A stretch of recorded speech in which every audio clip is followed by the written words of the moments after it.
सर्वांना जय शिवराय.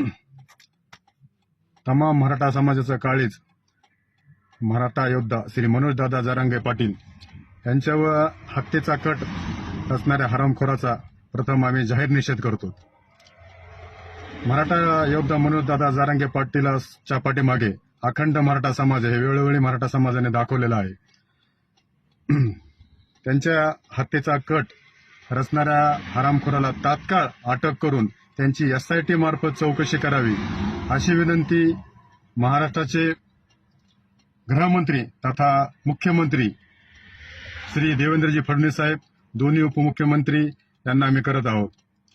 मराठा योद्धा मनोजदादा जरांगे पाटील यांच्या केसाला जरी धक्का लागला तरी तमाम मराठा समाज रस्त्यावर उतरल्याशिवाय राहणार नाही, याची खबरदारी सर्वांनी घ्यावी. हत्येचा कट हा खूप दिवसापासून शिजलेला आहे. मराठा योद्धा आम्ही त्याचं काय कोणाचं नाव वगैरे घेणार नाहीत, पाटलांनी त्याबद्दल सविस्तर माहिती सांगितलेली, परंतु याच्यामध्ये सखोल चौकशी होणं गरजेचं आहे. मुख्यमंत्री, दोन्ही उपमुख्यमंत्री यांनी जातीने यात लक्ष घालून याच्या सखोल चौकशीचे आदेश द्यावेत, एवढीच शासनाला आम्ही विनंती करतो. जय शिवराय.